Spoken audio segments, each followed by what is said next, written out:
Hey, hi, howdy, and hello friends! Wickedy here with a new challenge that's just a little fishy. I'm gonna make the legend my very first fish catch, guaranteed, or your money back. Wait, no, you're not paying anything for this. Never mind that. Okay, so the legend is up for debate on actually being the most difficult fish. Honestly, I find the scorpion carp and the glacier fish much harder, but the legend is gated behind level 10 fishing, meaning that we need to have that skill level in order for it to even bite, so we are going for that as the first fish that we catch. Now, normally your first fish you catch on the fishing rod is almost always a guaranteed catch, as you come across the fishing tutorial and the green meter won't go down. You can use this on a lot of really good fish like the catfish, the eel, or even the octopus, but not every fish.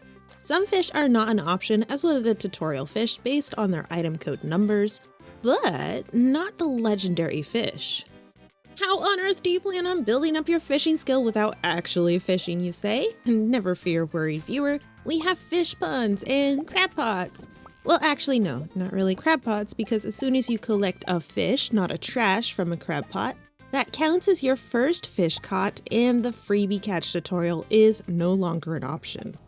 So we're loading up on fish ponds then. Honestly, finding the things that we need to be able to build even one fish pond without fishing is an absolute nightmare. Fish ponds give fishing experience points when you collect from the chum bucket or complete fish quests. And you can find fish without fishing from Trash, the Traveling Merchant, Krobus, gifts from Linus, foraging the shores, and combat in the mines can give you crabs and ghost fish too. To build a fish pond, you just need 5,000 gold, 200 stone, 5 algae, and 5 seaweed to make one. Now, before you tell me that you need to fish for algae and seaweed, keep in mind we actually have alternative methods of finding these items. It's just kind of a pain. As well as from fish ponds, they can be found from trash cans, algae can be found from green slimes, and seaweed can be foraged on the shores of the tide pools and the beach farm. So the beach farm is a really good choice for this run. But seaweed, man oh man, seaweed will be the death of me. It's the one item that takes the longest for me to get. I tried doing this run 4 or 5 times trying to build just one fish pond and gave up, sometimes not even getting a single seaweed for hours or an entire 2 seasons. And then, before I knew the things that I know now, I tried this with crab pots and eventually learned that the fish from crab pots count as a fish caught, and wasted a good 15 hours or so on that run. Honestly, I almost gave up this whole thing until I did some digging around on the Stardew Valley forums and saw someone else was trying the same thing with a great suggestion from Blade. I had forgotten the most important thing. When in doubt, Blade has probably already figured it out. He mentioned that there's actually Key's Walnut Room quest for Danger in the Deep, which gives you access to seaweed on the first 30 floors. With that knowledge, my despair from starting yet another failed challenge experiment dissipated and everything came into focus. Now I know what I have to do. I just gotta finish the community center, fix Willie's boat, collect 100 golden walnuts, and wait for the walnut quest I need, then farm the first few levels for seaweed, over and over and over again. And I gotta reach the bottom of the mine so that I can keep them in their dangerous state. Before I can get there, I'm still going to be keeping my eye out for any seaweed to help this along by visiting the tide pools on Saturdays and starting this on the beach farm. And in order to expedite this whole thing, we're gonna go the Joja route with the money goal of 140,000 gold for all the Joja community developments, plus 5,000 per each fish pond. Thinking about timing, we can either go clay farming for winter roots and such for our money, or work on a more hands-on approach with the tea sapling strat, selling around 300 of them. I personally want to try to get this done in my second spring, so I'm gonna opt for tea saplings. Alright, starting a new farm on the beach farm. Lots of good goodies can wash up on the shores here, including crab pot fish that we can use for the fish ponds. I'm going to need to have enough wood to unlock the tide pools, as that's where seaweed can wash up at, so I spend all my energy on chopping trees. I do plant my parsnips in hope of getting a good quality one for gifting. Finally got enough wood to unlock the tide pools and grabbed my rod. This is gonna sit in a chest for the rest of the year. I'll be visiting the tide pools every Saturday or Friday if there's a festival to check the shores for seaweed. On Fridays and Sundays, when I check the cart for gifts and good fish, I'll slay the green slimes in the secret woods I get to with my trusty chair for algae and mahogany seeds. I'll need a lot of hardwood later. The mines were an early focus of mine, as I can get crab here, which I'd like for my first fish pond fish for more seaweed, and ghost fish from ghosts. I found a crab on the 6th and found a few more over the coming weeks, and a ghost fish on the 10th for my eventual second pond fish. Whenever I need more algae, I'll just farm level 5 for green slimes for more, and level 81 when I need more fiber for tea saplings. While I was fiber farming, I got a little lucky with an iridium bar drop too. Nice. The bottom of the mines were reached on the 19th of spring, which honestly isn't too bad at all. This will help with farming seaweed later. Every time I'm in town on my way to deliver gifts and check the tide pools, I check all of the trashes, as it can be a good source of fish. I did find a couple of algae here. If only you were seaweed, this would be so much easier. Even though I am going the Joja route, I went ahead and donated spring forage to help me get a good amount of starter seeds to plant for tea saplings to pay for everything. I spent a good amount of time during the first couple of weeks of spring trying to friend up Caroline by talking to only her to see if she will make any board requests and give her any high quality gifts that I can. The traveling merchant was super handy with this, offering Summer Spangle twice, and Caroline requested a copper bar, so I was able to visit the tea room and got the recipe in the mail the next day. Super fantastic. Now I can start giving gifts out to Robin, Pam, and Linus. Linus can gift me fish in the mail, so that might help. Pam can gift me batteries, which I'll need 5 in order to repair Willie's boat, so she's a must friend. Gold Star Parsnip on your birthday? Sure, why not? Now to wait for mail from her. Luckily for me, the traveling cart has batteries on the 19th and 21st to help that along. Robin needs to be at 6 hearts for me to learn the recipe for the flute block, which I'll need for my golden walnuts, so spaghetti for you until I get some good peaches in the Bat Cave later. During spring, I made sure to check the tide pools every Saturday and sometimes Friday for seaweed and only got one once on the 20th. It's fine. I'm so happy that I went with the beach farm. I did find seaweed on the farm shores on the 7th, 14th, 23rd, and my 5th seaweed on the 24th. But it's a festival, so I'm gonna have to wait until tomorrow to build a pond. The 25th was a great day. So much forage was ready to go, so I engaged in a little casual deforestation to help me craft more tea saplings to sell, and kinda got in the zone and lost track of time and forgot to sell some to build my fish pond. But it's okay, I was able to craft a bunch of tea saplings to put my supply at 260. The 26th was awesome. I got my 6th seaweed and crafted a bunch more saplings, getting close to the 300 total I need. I kind of wanted to sell all 300 here all at once because I enjoy the thought of cleaning him out and taking all his money. So I sold off some gems and whatnot to pay for my first fish pond that day. Yay! Now to wait for Robin to get the job done. Spring 27, the last of the forage, was good to go. And a seaweed over by the greenhouse. Sweet, this is going great. I'm tapped on fiber, or I'd make even more tea saplings, but I go ahead and sell 300 PR plus a few bits and pieces and buy the big backpack for my convenience. I'll be able to make up the difference easily. With all this money burning a hole in my pocket, I go visit Joja Mart to purchase the Joja membership. I do wish that I could get these all bought at once. Oh well, I'll just keep coming back every day until it's all said and done. Spring has been absolutely lovely for me. I got seaweed number 8 on the shores on the last day and added my crabs that I've been collecting to the first fish pond.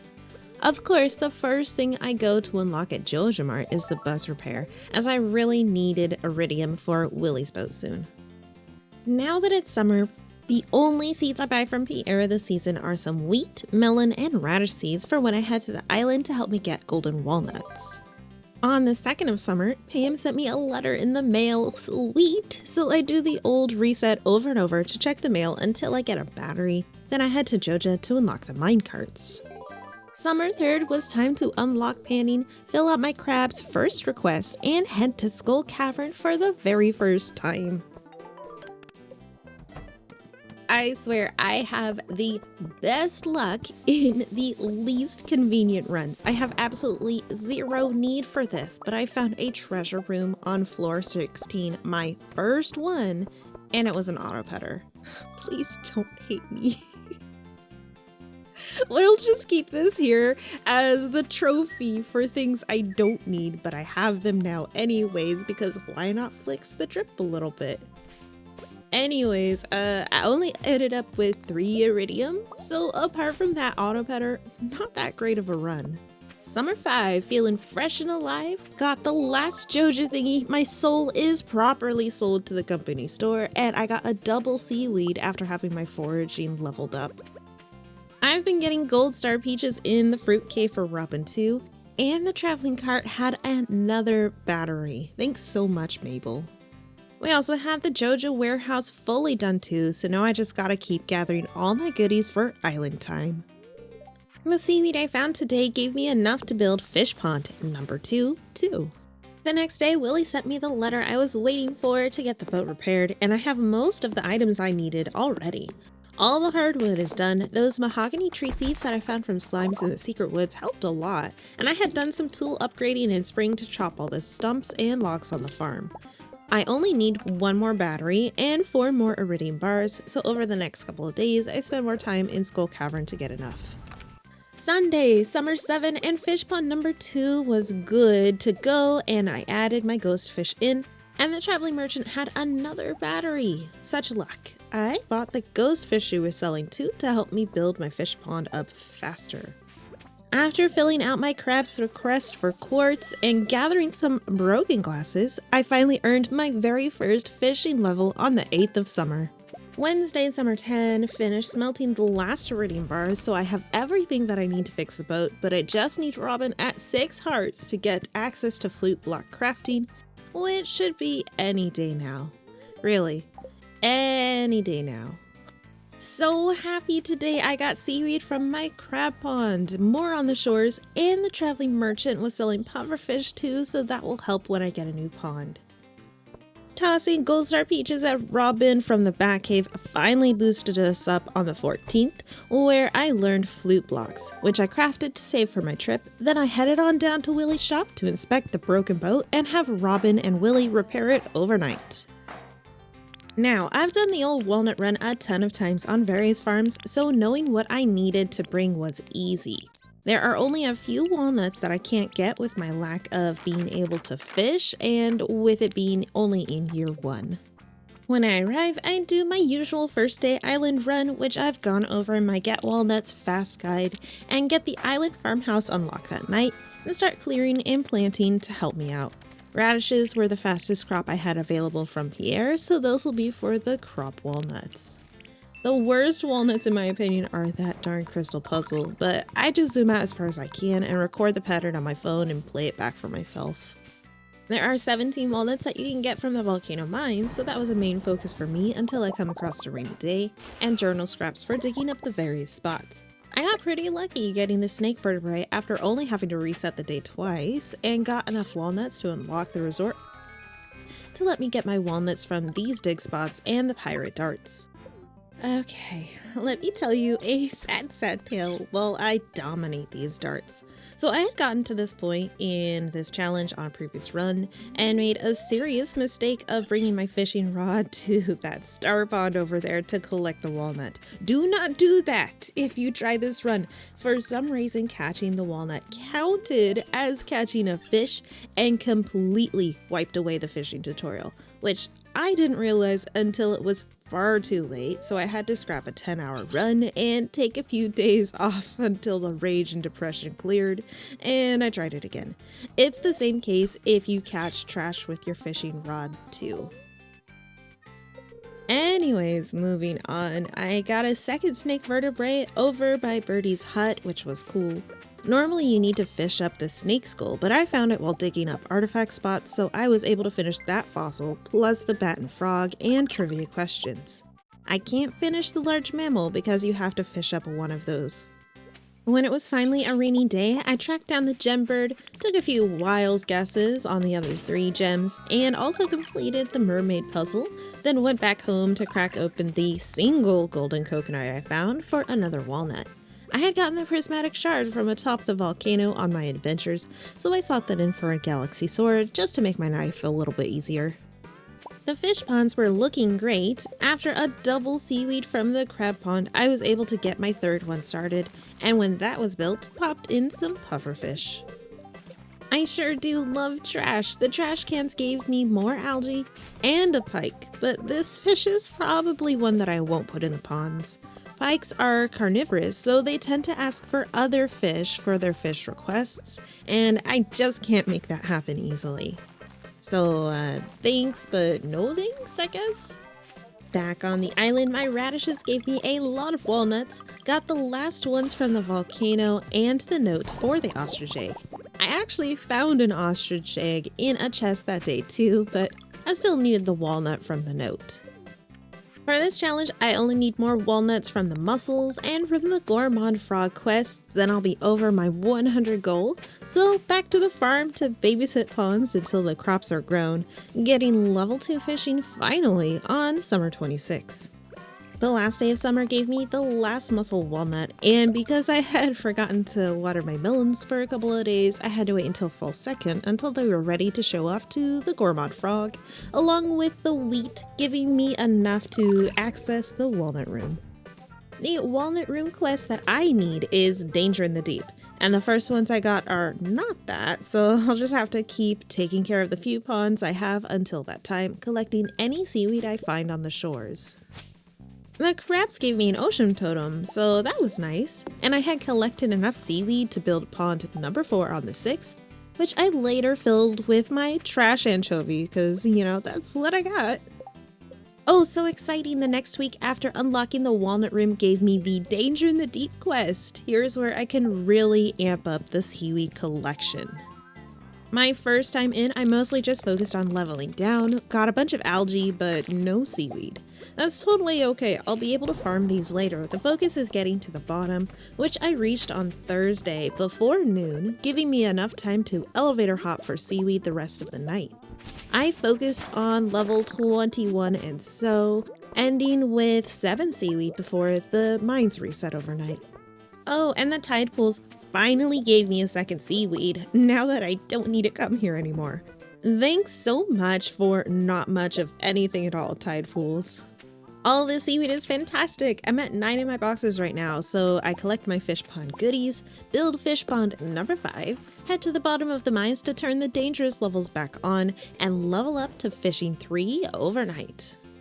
Now begins the old grind of collecting algae from blue slimes and seaweed from the floors, all while collecting seaweed from the beach farm, filling out pond requests, collecting from chum buckets, and building more and more ponds. I didn't do the experience math and I have no idea how many ponds I actually need, so I'm just gonna roll with it. The merchant has sandfish too, so I added that. Linus sent me a catfish in the mail finally, and the cart also had a periwinkle for my fish ponds, which will also give me more green algae. At 8 ponds with 1 in the works, I was able to get to level 4 fishing. I had gotten enough stuff donated to the museum to get the rusty key, and went to visit Krobus on a Wednesday to buy 5 chub, and also find a catfish in the trash at one point, and a scorpion carp over at Lewis's place. Winter rolled around with fish pond number 12 in the works. Man, these fish are super needy.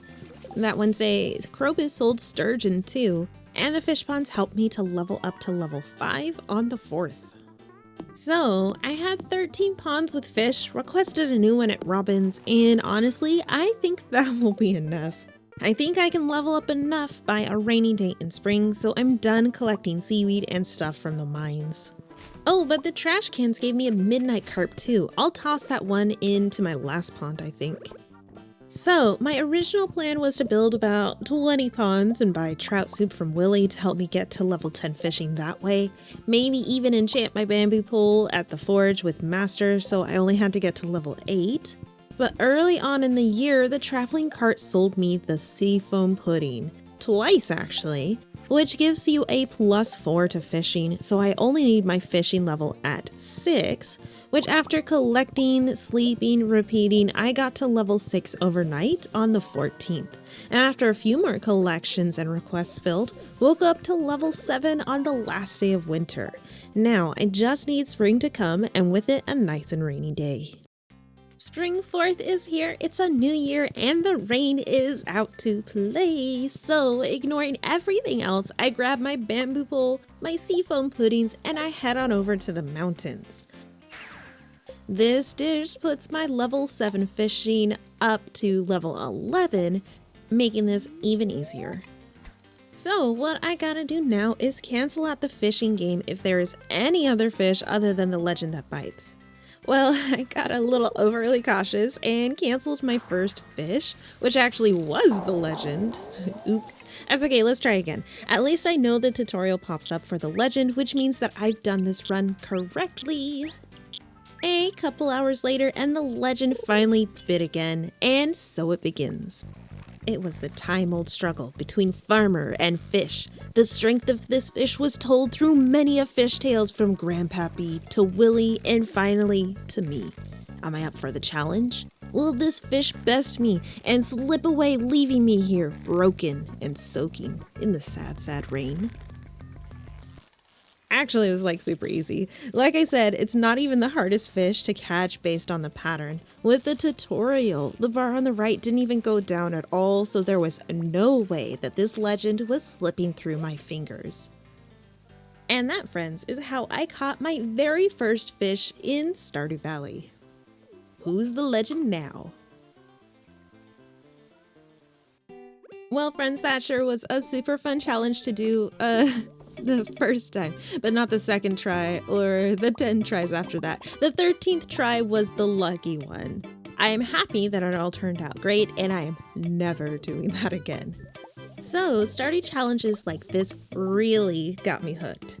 Drop a line down in the comments and let me know if this is something you'll try out too, or if you have a whopper of a challenge for me to try next. I'm Wickedy, really. Thanks for hanging out in the Fish Pond Valley with me, and be sure to cast me next time. Bye!